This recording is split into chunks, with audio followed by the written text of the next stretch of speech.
So today we're working on the old Mongoose. This is a 94 retro, I guess is what it is. It wasn't retro when I got it. It's a Sycamore, and it come with the 7-speed rear and the 3X on the front. We rode the doo-doo. I mean, literally rode the heck out of this bicycle. It's been sitting in the garage for many years. I took it out a little bit and running around and swapped some pedals out on it, and then something happened to the pedal. It was seized up, and it stripped the pedal. So I thought, well, I could tap that and put a Time Cert in it and fix it, but I really didn't like the 3 rings, so I thought, well, maybe I can upgrade it. So that's kind of the plan with it. I am getting it stripped down here because it's going to the sandblaster. I'm going to take it into the shop tomorrow and sandblast the frame, and I am contemplating powder coating with my powder coater or painting it. I'm not entirely sure which, but we're going to do the Holotech 2 on the bottom bracket. But this is going to be a short video because I'm going to give you a little pointer. As an old mechanic, I had a heck of a time getting this to come out. The other side, I took it out of the bike stand there, or the bike hanger as this one is, and I was able to put the bike in my lap and normal lefty-loosey on the non-drive side, and then I put it back in my lap and I tried this side. Well, it kept slipping out of here, and I even tried taking a small hammer and holding it in there and tapping it. It might have worked better if I put a wrench on it. If you had a wrench big enough to go on that and put it in there, you could probably hold pressure on the wrench and hold it in there and then tap it. But in the stand, it wants to move, and then this falls out. In my lap, it was kind of doing the same thing. I couldn't get enough pressure on it. Now, if you're fortunate enough to have a compressor, then you can break out one of these. And that's what I did. Little 3/8 snap-on. Well, actually, it's an Ingersoll. Sorry. But yeah, little 3/8 Ingersoll. I laid the frame down on the ground, and then I put this tool in there, and then you could push on the back of the.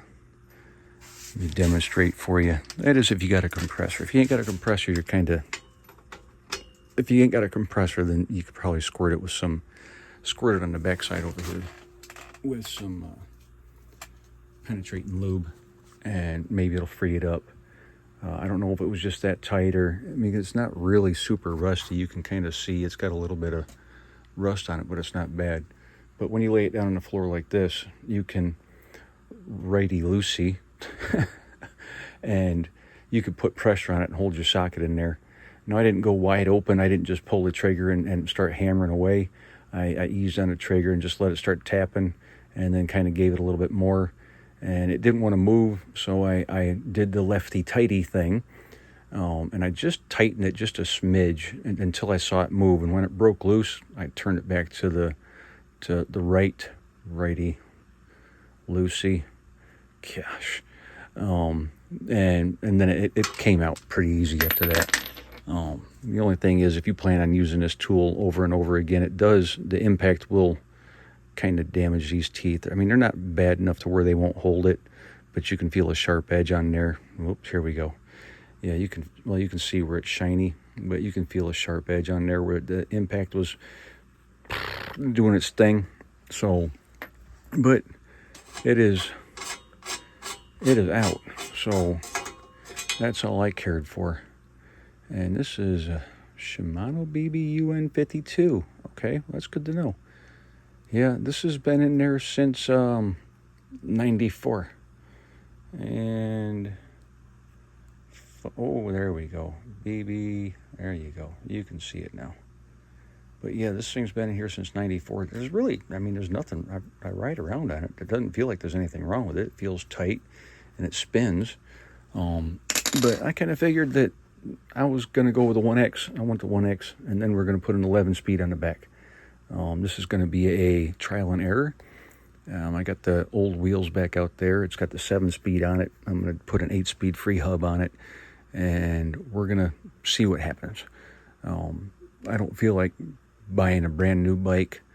And this one's got Manitou shocks on the front, and I've had it for years. So this is kind of a heirloom, and we're going to keep the old Mongoose around. And this is before Pacific Cycle took over Mongoose.